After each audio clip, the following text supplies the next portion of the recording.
Hi folks, welcome to the channel, Finance and Freedom. I am your host, Chris, and have you ever heard the saying that all dirty words are not spelled with 4 letters? Well, I haven't either, but I'm kind of making it up today. And what am I talking about? I'm talking about inflation. That's right. Inflation can be a dirty word and it does have more than 4 letters. But first of all, welcome to the channel, Finance and Freedom, where I, your host, Chris, will lead you in a discussion on various types and forms of freedoms and finances that correlate with one another and help you get to where you are today, to where you want to be today, tomorrow, and well into the future. So in today's episode, hopefully not a really long one, but yeah, we're going to talk about inflation just a little bit. And if you've not lived under a rock in the past, couple of years now, right? And more recently, in the past few weeks, if you live in the United States, you know a lot about inflation. Inflation has hit all of us in our pocketbooks, particularly. It's hit us in our jobs. It has hit us just about everywhere you can expect. The kitchen particularly. If you've bought eggs lately, you're probably paying somewhere between $6 and $12 a dozen, depending on where you live. And yes, inflation can be a dirty word, but as we talk about this for just a few minutes, there are some things that could be beneficial based on the inflation, and it really depends on where you personally are at in your life and your career. So, first of all, let's talk about what the basic definition of inflation. Anybody got some ideas about that? If you do, certainly you're welcome to put those in the comments below, but be nice, okay? Because there are a lot of people that will probably read those. But the basic definition means that prices are increasing and the value of your dollars or your euros or wherever you're living, the type of fiat currency, paper currency that you're using, is not going quite as far. And instead of 2 or 3 bags of groceries, maybe you're getting 1, depending again on how much you're paying for eggs and meat and bread and things of that nature, right? So basically you're getting less for your dollar. Inflation has played a big part in the history of every country in the world that is in existence today. And in some that are no longer here, they also played a big part, right? What are some examples of inflation? Well, the basic one led up to the demise of the Weimar Republic in Germany back in the 20s, 1920s. If you are a student of history, I'm sure that you've seen at least one history textbook where there was a picture of a gentleman that was wheeling a wheelbarrow full of paper money, Reichsmarks, Weimar dollars, whatever they called them at that point. Presumably to go and buy a loaf of bread, or probably in today's society, probably buying eggs, right? With the huge price of eggs these days. But that's just one example. If you look at the history of the world in general, there are so many instances of inflation, some much worse than others. Another one that was really particularly bad was right after World War II occurred, or I should say when World War II was over in 1945. And between 1945 and 1946, the country of Hungary had a really super inflation type of environment where there were periods during that time frame where prices in the grocery store and for basic goods, clothes, shoes, etc., they were doubling every 15 to 16 hours. So if you can imagine going into the store today and paying your typical $5 for a dozen of eggs today and going in tomorrow and paying 10, or even late in the evening, going into that super Walmart store and picking up another dozen of eggs and paying an extra $4, $5, $6 for the same dozen that you bought earlier in the day for a much lesser price. Now, inflation, being the fact that it has been prevalent at various times around the world, sometimes in conjunction, or not in conjunction, but simultaneously, we shall say, like the Great Recession back, 30 years or so ago in the 1980s, 1970s, that affected the entire world, much like inflation is today. So it is driven by, in most definitions, most instances and beliefs, inflation is caused by the overprinting of money. Now, that wasn't always true, because up until, at least in the United States, up until the President Nixon time frame, the United States was on the gold standard. Being on the gold standard meant that you had something that was a holder of value, much like some people would like to make you think that Bitcoin is a holder of value. But gold and silver were definitely considered a holder of value. So being on the gold standard, the US dollar had true backing, real backing, that meant that regardless of the dollars that you presented at a store for the purchase of any type of good or merchandise, that there was something that backed that, and the dollar held true value.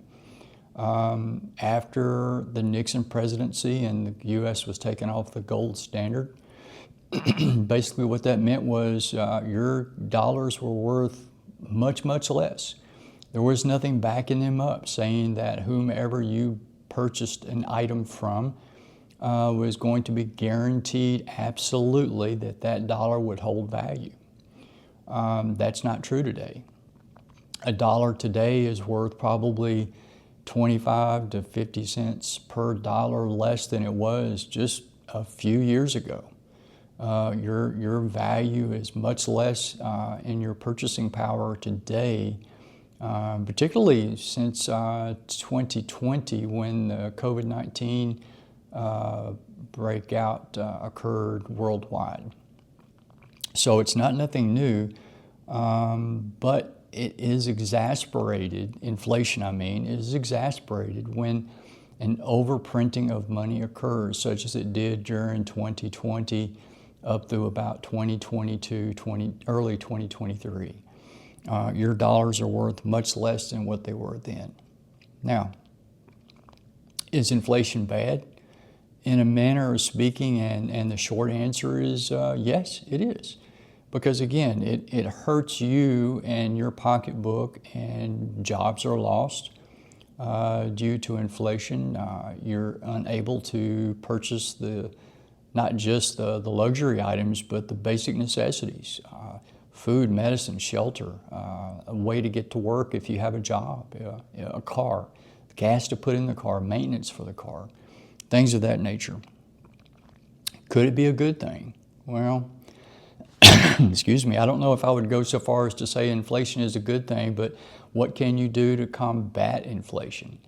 Well, you and I as basic individuals within a country, particularly the United States, we're not in charge of printing dollars. We're not in charge of minting pennies and quarters and dimes and such.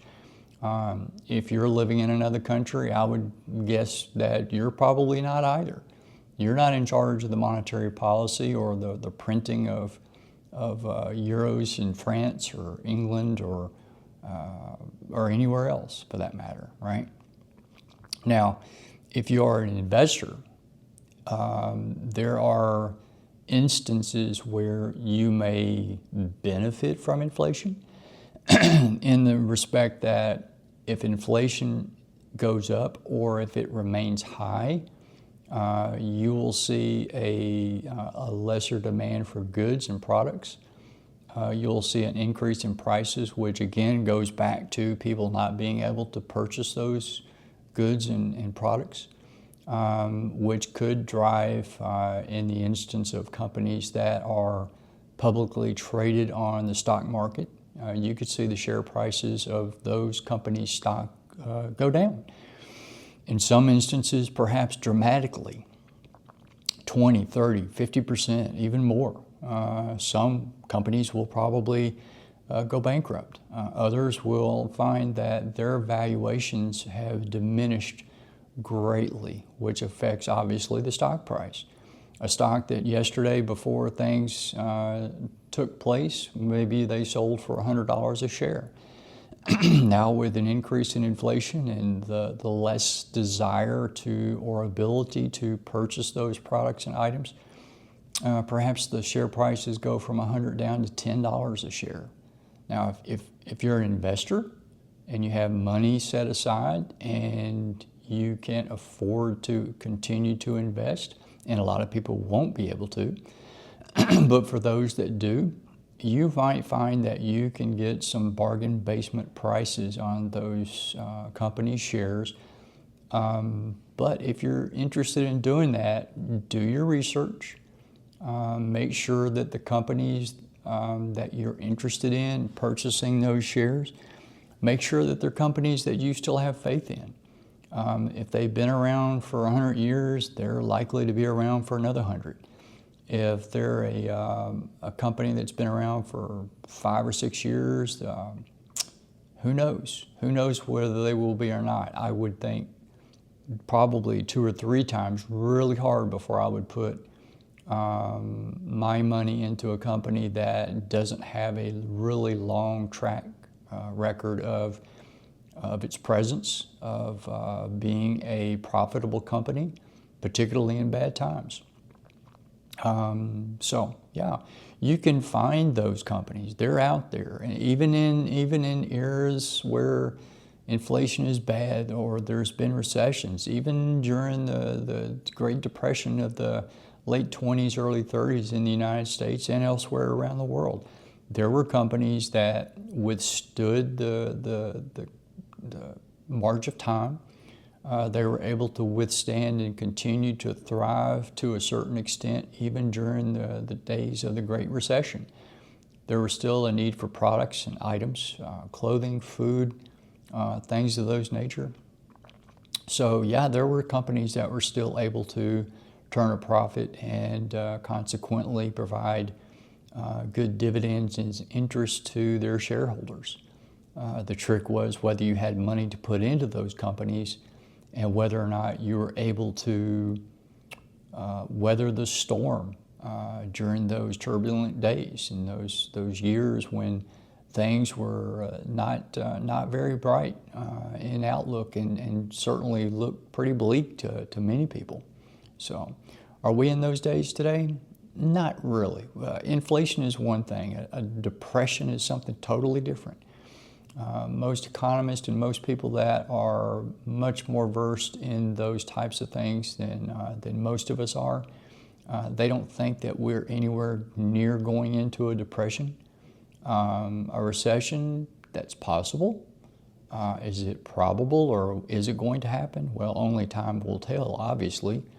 But if you have some money to set aside and you want to wait until the stock market takes a pretty good dump and goes down extensively into perhaps bear market, which is around the 15% reduction in the 52-week high.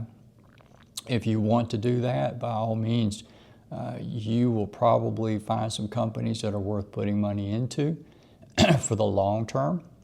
And consequently, if you've got those years in which to wait, I think that you would probably see a tremendous increase in valuation of what your investments are over that period of time.